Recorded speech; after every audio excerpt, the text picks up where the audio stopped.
오늘 말씀의 제목은 새 생명은 이렇게 살아간다 라는 제목으로 여러분과 말씀을 나누려고 합니다.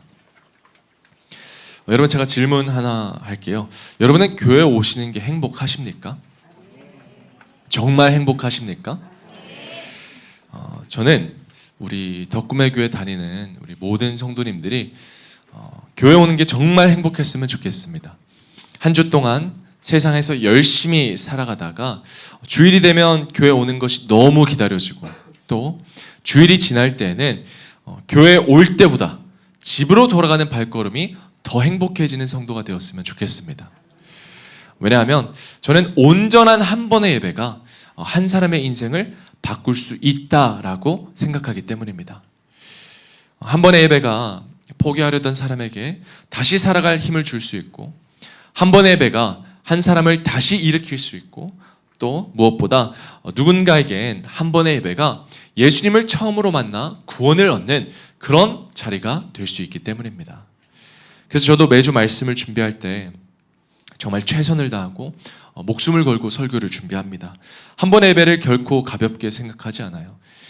저에게는 어떤 분들은 목사니까, 직장이니까 이렇게 말씀하실 수도 있는데, 수많은 주일 가운데 한 번의 설교일 수도 있지만, 저는 그 설교가 어떤 분에게는 정말 지친 마음을 붙잡고 다시 살아갈 수 있는 힘이 될 거를 알기 때문입니다. 그리고 그날 처음으로 교회 온 사람에게는 어쩌면 그게 평생 처음이자 마지막으로 듣는 복음일 수도 있다라는 생각으로 늘 말씀을 준비하고 있습니다. 그런데 목회를 하면서 한편으로는 이런 생각도 하게 되는 것 같아요. 한 번의 예배가 사람의 인생을 바꿀 수는 있지만 매번의 예배가 사람들에게 힘을 주는 건 아닌 것 같습니다. 분명 예배를 드리면서 위로를 받을 때가 있어요. 힘든 일을 만났을 때 용기를 얻기도 하고, 찬양하고 기도하면서 마음이 한결 가벼워질 때도 있습니다. 그러나 그럼에도, 예배를 드림에도 우리 현실을 보면 우리 성도들의 삶은 여전히 지쳐있는 것을 볼 수 있습니다. 왜 그런가 생각해 보면 역시나 우리가 살아가는 일상 때문인 것 같아요. 주일이 끝나고 월요일이 되면 다시 직장으로 출근해야 되고, 또 우리 가정에 있는 아이들은 여전히 손이 많이 가고, 한 번의 예배를 드렸다고 해서 경제적인 문제와 미래에 대한 걱정이 사라지는 건 아니기 때문입니다.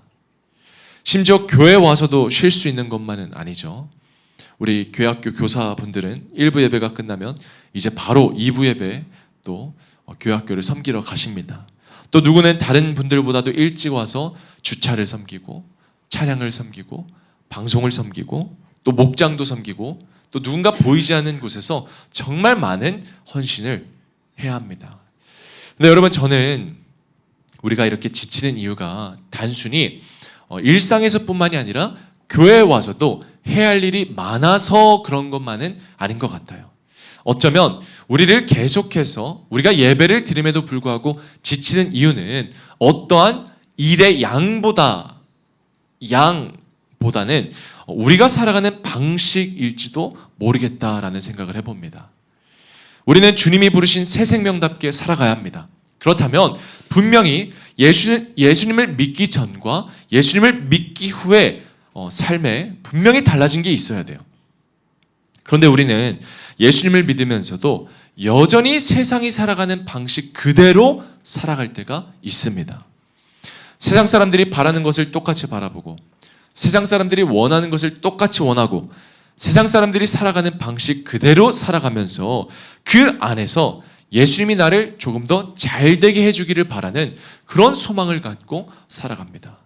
그래서 저는 오늘 본문을 통해서 우리가 어떤 방식으로 살아가고 있는지, 또 어떻게 살아가야 하는지를 한번 같이 나눠보려고 합니다. 오늘 본문에는 베데스다라는 연못이 등장하는데요. 1절부터 5절에 쭉 보면은 이제 본문에 대해서 설명을 합니다. 베데스다라는 못이 있고, 또 그 주변에는 정말 많은 병자들이 있다고 얘기를 해요. 근데 여기서 3절부터 5절을 보니까 이렇게 기록이 되어 있어요. 그 안에 많은 병자, 맹인, 다리 저는 사람, 혈기 마른 사람들이 누워 물의 움직임을 기다리니 이는 천사가 가끔 못에 내려와 물을 움직이게 하는데 움직인 후에 먼저 들어가는 자는 어떤 병에 걸렸든지 낫게 되밀어라. 그리고 거기 38배 된 병자가 있더라. 많이 들어보신 분들도 계실 거예요. 베데스다라는 연못에 수많은 병자들이 모여있죠. 이 사람들이 지금 왜 이곳에 모여있냐면 당시 사람들 사이에 한 가지 소문이 퍼집니다. 베데스다 연못에 물이 움직일 때 그 물에 가장 먼저 들어가는 사람이 병에 낫는다라는 이런 소문이 퍼지기 시작해요.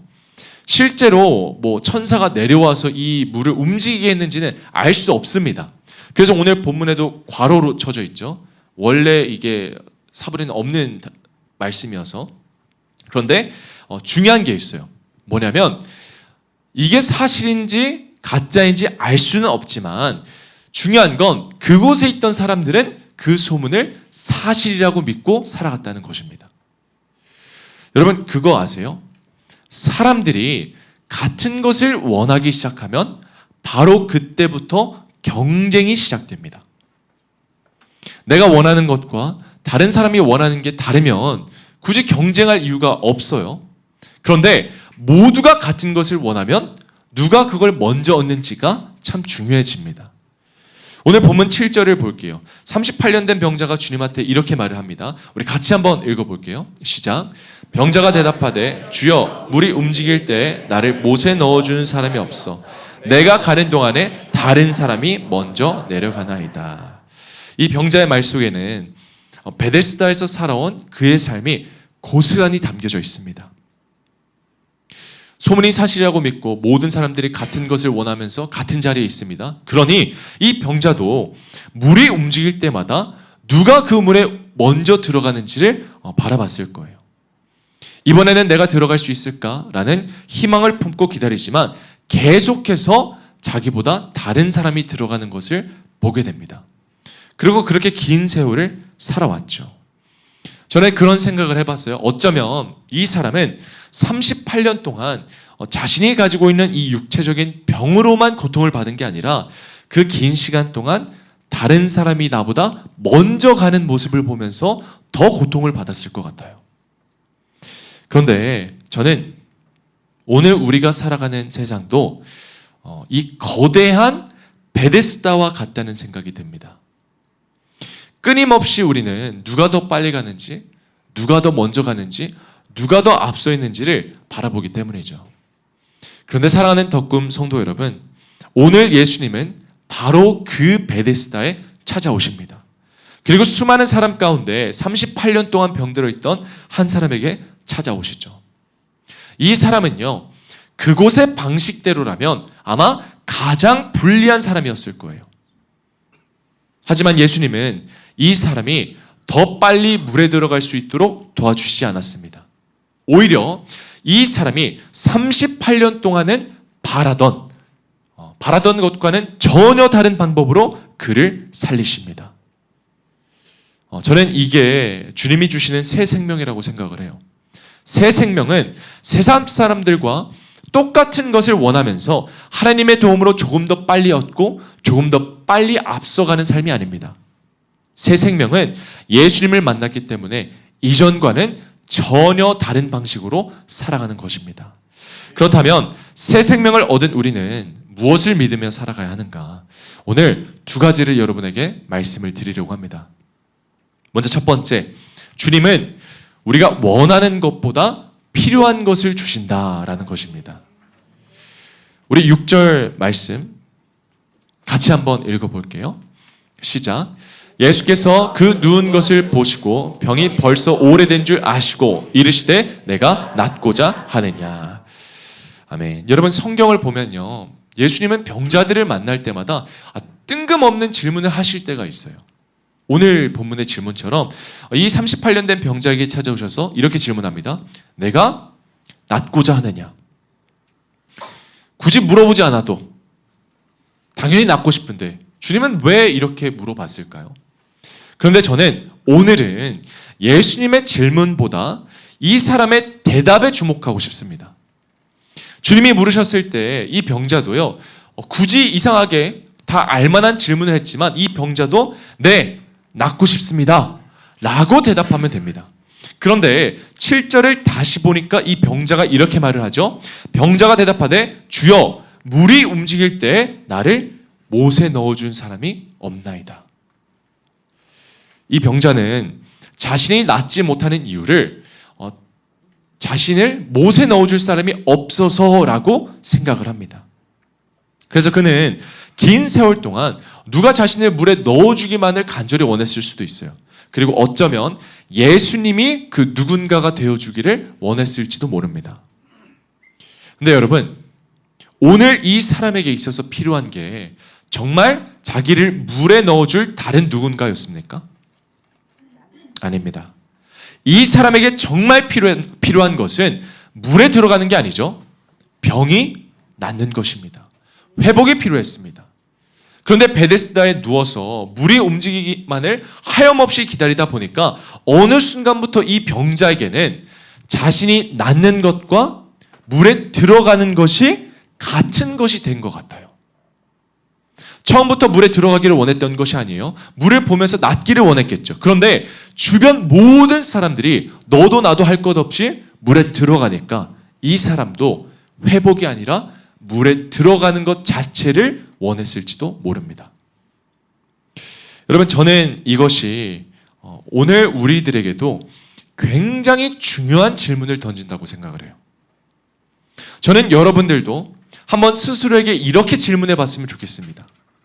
내가 원하는 것은 정말 내가 원하는 것일까? 무슨 이런 질문을 하나 생각이 드실 수도 있어요. 왜냐하면 우리는 내가 원하는 것은 당연히 나의 선택이라고 생각하기 때문입니다. 그런데 여러분, 그게 아닐 때도 있습니다. 사실 저도 어릴 때 그런 경험이 있었던 것 같아요. 지금은 검열이 많이 되지만 제가 어릴 때만 해도 예전에는 영화나 드라마를 보면 남자 주인공들이 담배 피는 모습들이 그대로 나왔습니다. 저도 어린 마음에 중2병에 걸려서 그런지는 모르겠지만 그 모습이 너무 멋있어 보이더라고요. 남자 주인공들이 담배 피는 모습들. 그래서 저도 한번 피워보고 싶었습니다. 여기까지만 얘기할게요. 그런데 제가 담배가 좋아서 피우고 싶었던 건 아니죠. 그 모습이 멋있어 보이니까 그렇게 되고 싶었던 거예요. 여러분, 우리에게도 이런 것들이 참 많은 것 같아요. 처음부터 원했던 건 아닌데 사람들이 좋아하니까 궁금해지고 다른 사람들이 다 가지고 있으니까 나도 가지고 싶은. 그래서 한때 우리 다들 오마카세를 찾아다녔던 적이 있습니다. 물론 정말 맛있는 곳도 있는데 사실 오마카세에 가서 가격을 보면요, 지금 내가 밥을 먹으러 오는 건지 아니면 이런 분위기를 사러 오는 건지를 잘 모를 때가 있습니다. 사실 오마카세나 또 어떤 것들을 내가 없어도 가보지 않아도 큰 상관이 없는데 남들이 그걸 경험한 순간부터, 남들이 그걸 원하는 순간부터 나도 원하기 시작하는 거죠. 여러분, 우리의 욕망도요, 이렇게 만들어질 때가 있습니다. 남들이 그걸 가지면 행복하다고 하니까 나도 그걸 원하고, 남들이 그걸 이루면 성공이라고 말하니까 나도 이루고 싶고, 남들이 그걸 가지지 못하면 뒤처지는 거라고 하니까 나도 그걸 소유해야 할 것 같은 그런 느낌을 받을 때가 있습니다. 그래서 어쩌면 내가 원한다고 말하는 것 중에 상당 부분은 세상이 좋아 보이게 만들어서 내가 원하게 된 것일지도 모르겠습니다. 여기서 한 걸음만 더 들어가 볼게요. 설령 그것이 정말 내가 원하는 것이라고 해도, 나의 선택이라고 해도 내가 원하는 것이 내게 필요한 것은 아닙니다. 아까 제가 담배 이야기를 했는데 죄송해요, 설교 시간에 이런 얘기해서. 근데 제가 어렸을 때 부모님께 가서 아버지, 저 담배를 정말 피워보고 싶어요 라고 말했다면 저희 아버지가 그래, 우리 아들이 그렇게 원하는데 내가 최고급으로 한 값 사줄게 이렇게 말했을까요? 당연히 안 되죠. 왜냐하면 내가 그걸 간절히 원한다고 해서 그것이 나에게 있어서 좋은 것은 아니기 때문입니다. 부모는 자녀가 원하는 것을 모르는 게 아니에요. 여러분 다 아시잖아요. 뭘 원하는지 압니다. 그런데 알면서도 때로는 주지 않습니다. 왜냐하면 자녀가 원하는 것보다 자녀에게 필요한 것이 무엇인지를 보기 때문입니다. 사랑하는 성도 여러분, 우리의 아버지 되시는 하나님도 마찬가지입니다. 우리는요, 자꾸 내가 원하는 것을 하나님께 설명하려고 해요. 하나님, 저는 이게 필요합니다. 하나님, 저는 이것만 있으면 됩니다. 그런데 오늘 본문을 다시 볼게요. 병자는 자신을 물에 넣어줄 사람을 원했습니다. 그러나 예수님은 그가 원하는 방법보다 그에게 정말 필요한 게 무엇인지를 알고 계셨죠. 그래서 그를 물에 넣어주신 게 아니라 그를 일으켜 세우십니다. 여러분, 이것이 우리가 믿는 주님이십니다. 하나님은 우리의 소원을 모르시는 분이 아니세요. 나는 내가 무엇을 원하는지, 때로는 왜 그것을 원하는지조차 정확히 모를 때가 있지만 하나님은 내가 무엇을 원하는지도 다 아시고, 그리고 그 너머에 있는 나의 진정한 필요까지도 다 아시는 분이십니다. 마태복음 6장 8절을 보면 주님이 이렇게 말씀하세요. 같이 한번 읽어볼게요. 시작. 그러므로 그들을 본받지 말라. 구하기 전에 너희에게 있어야 할 것을 하나님 너희 아버지께서 아시느니라. 아멘. 여러분, 그래서 우리에게는 믿음이 필요합니다. 세상은 내가 원하는 것을 가져야 행복한다고 말해요. 그러나 믿음은 내가 원하는 것보다 하나님께서 주시는 것이 더 선하다고 믿는 것입니다. 나의 생각보다 하나님의 생각이 더 선하고, 나의 선택보다 하나님의 계획이 더 선하고, 내가 원하는 것보다 하나님께서 내게 필요한 것을 더 잘 아신다는 것을 믿고 우리가 주님께 믿고 맡겨드려야 됩니다. 그래서 여러분, 저는 우리가 기도할 때 무엇을 구할지만 기도하지 마시고 여러분이 왜 그것을 구하는지도 하나님께 물어보셨으면 좋겠습니다. 하나님, 이것을 주세요. 거기서 끝내지 말고, 하나님, 그런데 제가 왜 이걸 원하는지도 보여주세요. 내가 정말 필요해서 원하는 것인지, 아니면 남들이 말해서 원하는 것인지, 이것이 없으면 불행할 것 같아서 원하는 것인지, 다른 사람보다 뒤처지는 것 같아서 두려워서 원하는 것인지, 하나님 앞에서 내가 원하는 이유까지 한번 들여다보셨으면 좋겠습니다. 그리고 그렇게 기도하시고 그 마음이 잘못되었다면 고쳐주시기를, 내가 붙들고 있는 것이 있다면 내려놓게 해주시기를 주님께 기도하시기 바랍니다. 여러분, 새 생명은요, 내가 원하는 것을 하나님이 다 이루어주시는 삶이 아니에요.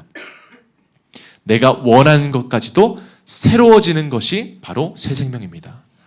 예수님을 믿기 전에는 세상이 좋다고 하는 것을 따라 원했다면 이제는 하나님께서 내게 무엇을 원하시는지를 묻기 시작하는 것입니다.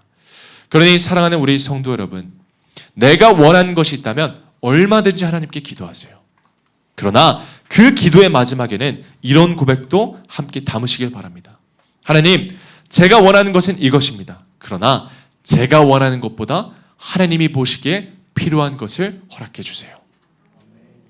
인간은 단순히 현재를 바라볼 뿐이지만 하나님은 내 인생 전체를 과거에서부터 미래까지 다 보고 계십니다. 나는 이것 하나만 이루어지기를 바라지만 하나님은 그거를 통해서 내가 어떤 사람이 되어갈 것인지까지 보고 계십니다. 그래서 때로는 내가 원하는 것이 이루어지지 않아도, 내 생각과 길이 다르게 흘러가도 그것이 하나님께서 나를 외면하셨다는 것은 아닙니다. 내가 원했던 것을 받지 못했다고 해서 하나님이 나에게 아무것도 주지 않으신 것도 아니에요. 어쩌면 나는 물에 넣어달라고 기도하고 있는데 주님은 물이 없어도 일어나 걸을 수 있는 그 놀라운 은혜를 우리에게 주시기 위해서 준비하고 계실지도 모릅니다. 오늘 38년 된 병자에게 그러셨던 것처럼 하나님은 내가 원하는 것보다 나에게 필요한 것을 더 잘 아시는 분이십니다. 그러니 때로 우리의 삶이 전혀 예상과는 다르게 흘러가더라도 하나님, 그래도 주님이 저보다 더 잘 아십니다 라는 그 믿음으로 하나님께 맡기며 살아가는 여러분이 되시기를 예수 그리스도의 이름으로 축원합니다. 우리가 한 걸음 더 나아가서 주님은 없애는 것보다 새롭게 하십니다. 우리 8절과 9절 말씀 같이 한번 읽어볼게요. 시작. 예수께서 이르시되 일어나 내 자리를 들고 걸어가라 하시니 그 사람이 곧 나아서 자리를 들고 걸어가니라. 아멘. 저는 오늘 예수님께서 말씀하신 이 자리, 영어로는 매트거든요. 돗자리예요. 이 자리에 한번 주목해 보고 싶습니다. 사람에게 자리라는 것은요, 생각보다 많은 의미를 담고 있습니다. 자리는 단순히 내가 몸을 두고 있는, 머물고 있는 공간만을 의미하지 않아요. 오래 머문 자리에는 시간이 쌓입니다. 우리가 오랫동안 살던 고향이나 집을 떠날 때 괜히 마음이 허전할 때가 있잖아요. 왜 그럴까요? 그 오래 살던 집에는 나의 추억과 나의 기억과 이런 즐거움과 감사, 희노애락이 다 담겨 있기 때문이죠. 저도 어렸을 때 유학을 가면서 물론 말이 다르고 문화가 달라서 힘들었던 것도 있지만 단순히 그래서 그랬던 건 아닌 것 같아요. 제가 오랫동안 뿌리 내리고 살았던 그 자리에서 뿌리를 뽑아서 다시 새로운 자리에 뿌리를 내려야 했기 때문에 힘들었던 것입니다. 오늘 이 병자에게도요, 병자가 자신이 누워있던 자리는 남다른 의미가 있습니다. 이 자리는 아파서 누워있던 자리였고 다른 사람들이 물에 들어가는 모습을 바라보았던, 그래서 누군가 나를 넣어주기를 바랬지만 그러지 않았던 자리입니다. 물론 오늘 본문은요, 이 사람이 38년 동안 내내 같은 자리에 누워 있었다고 말하지는 않아요. 그러나 적어도 오늘 요한이 보여주는 이 사람의 모습은 그는 누워 있었고, 그리고 그가 누워 있던 자리에는 그의 곁에는 그가 누워 있던 자리가 있었습니다. 여러분, 사람은 어떤 자리에 오래 머물다 보면 그것이 곧 우리의 정체성에까지 영향을 줄 때가 있습니다. 실패 자리에 오래 있으면 어느 순간 나는 실패한 사람이라고 생각하게 되죠. 상처의 자리에 오래 머물면 어느 순간 나는 상처받은 사람이라는 정체성을 갖게 됩니다. 포기의 자리에 오래 머물면 나는 원래 안 되는 사람이야 라는 생각이 너무나도 자연스러워집니다. 그렇다면 한번 생각해 보시기 바랍니다. 38년 동안 누워있던 이 병자에게 일어난다라는 것은 어떤 의미였을까요? 단순히 두 다리로 서는 것만을 의미하지 않았을 것입니다. 일어나는 순간부터 이 사람은 자신에게 너무나도 익숙했던 삶의 방식에서 벗어나 이전과는 전혀 다른 새로운 삶을 살아가야 했습니다. 그런데 8절을 다시 보면 저는 한 가지가 참 인상적이에요. 예수님은 이 병자에게 그 자리를 벅차고 일어나 걸어가라 라고 말하지 않았어요. 뭐라고 말씀하셨냐면 예수님이 이렇게 말씀하십니다. 일어나 내 자리를 들고 걸어가라. 왜 굳이 그 자리를 들고 가라고 하셨을까요? 이제 다 나았으니까 필요 없어요. 아까 돗자리라고 말씀드렸잖아요. 그냥 버리고 가면 돼요. 아니, 어쩌면 두 번 다시는 보고 싶지 않을 자리일 수도 있어요. 왜냐? 트라우마일 수도 있잖아요. 우리가 흔히 말하는 PTSD처럼. 그런데 예수님은 그 자리를 없애지 않으셨습니다. 오히려 그걸 들고 걸어가라고 말씀하셨죠. 저는 여기에서 우리가 생각하는 회복과 주님이 주시는 회복이 다를 수도 있겠다라는 생각을 해봤습니다. 우리는 때때로 내 인생이 온전하게 회복이 되려면 내 인생에서 아팠던 시간도, 실패했던 시간도, 또 후회되는 시간도 싹 다 내 기억에서 사라져야 한다고 생각을 합니다. 더 이상 기억이 안 나야 된다고 생각을 해요. 그 기억이 없어져야 하고 상처가 있었지만 전혀 느껴지지 않아야 되고 지나간 일이 마치 없었던 일처럼 돼야 회복된다고 생각합니다. 그러나 주님은 언제나 우리의 과거를 없애시는 방식으로 일하시지 않으십니다. 대신 주님은 그 과거가 더 이상 오늘의 나를 붙들지 못하게 하십니다. 여러분, 우리의 죄도 마찬가지예요. 주님은요, 우리 안에 있는 죄를 없애신 게 아니에요. 그 죄를 위해 대속하시사 거룩한 보혈로 그 죄를 덮으셨습니다. 없애신 게 아니에요. 그래서 우리 안에 죄는 남아있지만 더 이상 그 죄가 나의 미래를 결정하지 못하게 되는 거죠. 우리는 예수 그리스도의 거룩한 보혈 때문에 영생을 얻게 된 하나님의 자녀입니다. 오늘 이 병자에게도 마찬가지였어요. 예수님을 만났다고 해서 그가 머물고 있던 이 과거의 자리가 사라진 것은 아닙니다. 달라진 게 있다면 그 자리와 이 사람과의 관계였죠. 이전에는 자리에 매여 살아왔다면 예수님을 만난 이후에는 그 사람이 자리를 들고 살아갑니다. 어제까지는 이 자리가 이 사람을 붙잡고 있었어요. 그런데 오늘부터는 이 사람이 그 자리를 들고 갑니다. 우리 인생도 마찬가지예요. 여러분, 과거는 남아있을 수 있습니다. 기억도 남아있을 수 있고 때로는 상처 흔적도 남아있을 수 있습니다. 그러나 그 과거가 앞으로 살아갈 나의 인생까지 결정할 수는 없습니다. 여러분이 한 번 실패했다고 해서 계속 실패한 사람으로 살아야 하는 것도 아니고 한 번 상처받았다고 해서 다시는 사랑받지 못하는, 사랑하지 못하는 사람으로 살아가야 하는 것도 아닙니다. 내가 오래 머문 자리가 나를 결정하는 게 아니에요. 주님이 나를 누구라고 부르시는지가 나를 결정합니다.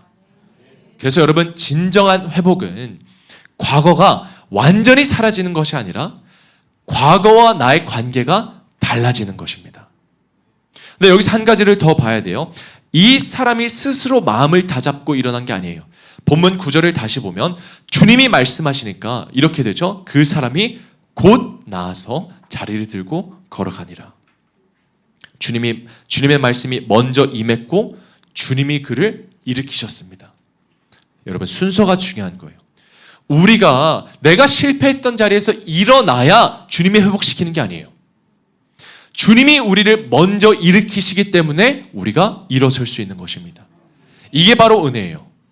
그러나 동시에 순종도 필요합니다. 주님이 일어나라고 말씀하셨는데도 계속 누워 있어서는 안 됩니다. 주님이 여러분을 일으키셨는데도 여러분 가만히 앉아 있어서는 안 됩니다. 주님이 걸을 힘을 주셨다면 여러분도 이제 걸으셔야 합니다. 우리는 예수를 믿다 보면 언젠가 내 삶이 새로워지겠지라고 생각합니다. 내 과거의 상처가 회복되면, 상황이 나아지면, 마음의 여유가 생기면, 문제가 해결되면 그때쯤 그때 언저리쯤에 시작이 되겠지라고 막연하게 생각을 하지만 여러분, 새로운 삶은요, 모든 문제가 사라진 다음에만 시작되는 것이 아닙니다. 주님의 말씀을 따라 오늘 내가 할 수 있는 것을 시작할 때 시작이 됩니다. 그것들은 아주 작은 순종일지도 몰라요. 여러분들이 계속 미루고 있던 일을 오늘 다시 시작하는 것일 수도 있고, 예배 시간에 늦지 않는 것도 그 일일 수도 있고, 또 여러분의 입술의 습관을 바꾸는 것도 그 일일 수도 있습니다. 여러분, 중요한 거는요, 얼마나 대단한 일을 시작하느냐가 아닙니다. 여러분이 주님의 말씀을 듣고도 여전히 누워있는가, 아니면 그 말씀을 믿고 일어나는가에 있습니다. 오늘 예수님은 38년 된 병자에게 지나간 과거를 다시 살라고 말씀하지 않으셨어요. 그리고 왜 그렇게 오래 누워 있었는지를 설명하거나 지나간 시간을 만회하라고도 하지 않으셨습니다. 다만 일어나 내 자리를 들고 걸어가라 라고 말씀하셨습니다. 사랑하는 우리 덕금 성도 여러분, 우리에게도 다시 돌아갈 수 없는 시간이 있습니다.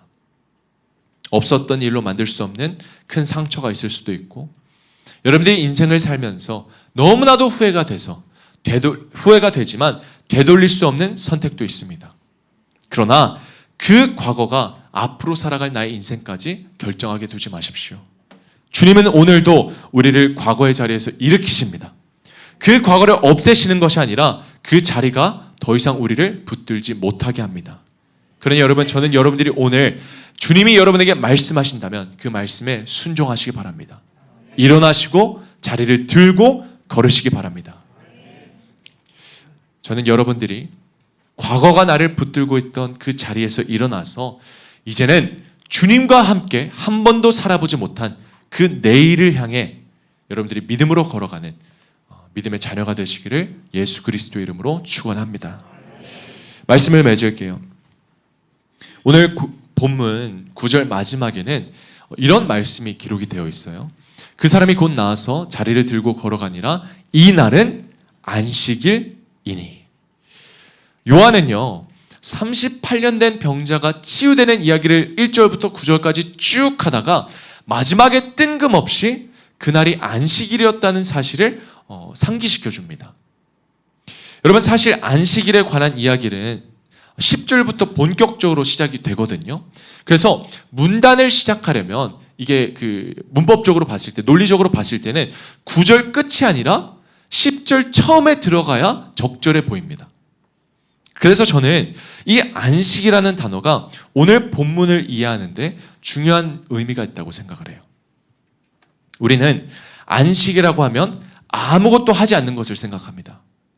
그래서 생각해보면 오늘 38년 된 병자는요, 누구보다도 아무것도 안 하고 누워있던 사람이에요. 그런 의미라면 이 병자는 안식을 누렸어야 했습니다. 그런데 누워있다고 해서 쉬고 있는 건 아니었죠. 물이 움직이기를 기다렸고 다른 사람이 먼저 내려가는 것을 바라봐야 했고 언젠가 나도 저 물에 들어가야 한다는 마음으로 평생을 마음을 쉬지 않고 살아왔습니다. 몸은 누워있었지만 그의 인생은 쉬지 못했던 거죠. 그런데 오늘 예수님께서 이 사람을 만나주시고 안식일에 이 사람을 일으키십니다. 그래서 여러분, 저는 진정한 안식의 의미를 깨달았어요. 진정한 안식은 내가 누워서 아무것도 안 하는 게 아니에요. 주님 안에서 다시 일어나는 것입니다. 여러분, 교회 안에서 여러분 안식을 원하십니까? 근데 여러분은 교회 와서 막 여러 가지 일들을 하잖아요. 그런데 여러분, 여러분이 주님 안에서 그 모든 일을 행하고 있다면 그것이야말로 진정한 안식입니다. 지쳐서 아무것도 하지 않는 게 안식이 아니라 나를 지치게 만들었던 것을 주님께 맡기고 다시 살아갈 힘을 얻는 것이 안식입니다. 그래서 오늘 우리가 나눈 두 가지 말씀이 그래서 중요한 거예요. 우리는 주님께서 나에게 원하는 것보다 필요한 것을 주신다는 것을 알아야 합니다. 내가 원하는 것을 모두 가져야 쉴 수 있는 게 아니에요. 나에게 무엇이 필요한지를 아시는 하나님이 계시기 때문에 우리는 믿고 맡기고 쉴 수 있습니다. 주님이 주실 거를 아니까. 그리고 두 번째, 우리는 주님이 없애는 것보다 새롭게 하신다라는 것을 믿어야 합니다. 내 과거가 모두 정리되고 아팠던 시간이 사라져야 쉴 수 있는 게 아니에요. 그 과거를 가지고도 나를 일으켜 새로운 삶을 주시는 하나님을 믿기 때문에 쉴 수 있는 것입니다. 결국 우리의 안식은 상황이나 환경에 달려 있지 않아요. 누구와 함께 하고 있느냐에 달려 있습니다. 그래서 예배가 우리에게 안식이 되는 거예요. 예배는 잠시 세상을 피해서 쉬었다가 다시 돌아가는 시간이 아닙니다. 예배는 주님을 만나 다시 일어나 세상에서 살아갈 힘을 얻는 시간입니다. 설교를 시작하면서 제가 여러분들에게 질문했죠. 여러분은 교회에 오시는 게 행복하십니까? 사랑하는 우리 성도 여러분, 저는 우리 성도들이 지쳐서 교회에 들어왔어도 나갈 때는 다시 살아갈 힘을 얻었으면 좋겠습니다. 모든 문제가 해결되지 않아도 괜찮아요. 내가 원하는 대로 모든 것이 달라지지 않아도 괜찮습니다. 나에게 무엇이 필요한지 아시는 주님이 계시고 나를 다시 일으키시는 주님이 계신다는 것을 여러분이 믿으신다면 괜찮습니다. 그래서 저는 이 자리에 있는 모든 성도인들께서 오늘 이 예배를 통해서 참된 안식을 누리시고 내일부터 다시 시작되는 그 일상 속에서 주님과 함께 살아가는 여러분이 되시기를 예수 그리스도의 이름으로 축원합니다. 우리 시간 이 말 믿음으로 우리 이 찬양 같이 고백할게요. 어둠 속에 아무것도 보이지 않아도 주님의 약속을 잊을 때에도 주가 붙드시기에 버텨내는 삶, 주가 원하는 절망 중에 무엇 하나 들리지 않아도 의심의 안개가 몰려올 때도 주가 지키시기에 예배하는 삶, 주가 원하는 삶, 나는 일어섭니다. 더 이상 내 두지 않겠습니다. 나는 예배합니다. 내게 약속하신 그 자리. 우리 다시 한번 고백합니다. 다시 한번 나는 일어섭니다. 나는 일어섭니다.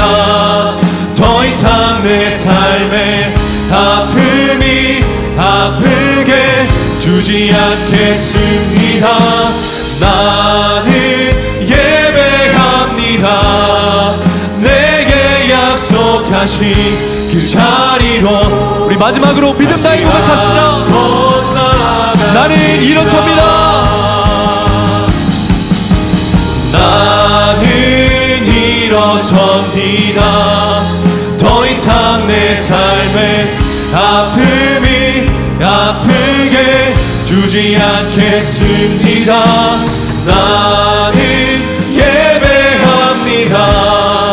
내게 약속하신 그 자리로 다시 한번 나아갑니다. 사랑의 하나님, 오늘도 주님께서 나를 부르셨습니다. 그 다른 곳도 아닌 주님을 찬양하고 예배할 수 있는 이 예배의 자리로 불러주셨습니다. 그러니 주님, 우리가 오직 주님의 영광과 주님의 사랑과 주님의 은혜를 바라보며 이 예배의 자리에서 주님이 주시는 참된 안식을 누리게 하여 주시옵소서. 세상이 말하는 안식이 아니라 오직 말씀으로 일어설 수 있는 안식과 말씀으로 나를 붙들어 주시고 말씀으로 새 힘을 주시는 그런 진정한 안식을 이 시간 우리 모두가 경험하게 하여 주시옵소서. 그래서 내일부터도 세상을 살아가지만 일상을 살아내지만 그 모든 순간 주님이 나와 함께 하신다는 그 말씀을 믿고 우리가 다시 일어나 자리를 들고 걸어가는 믿음의 용사가 다 되게 하여 주시옵소서. 감사드림의 모든 말씀 살아계신 예수 그리스도의 이름으로 기도드립니다. 아멘.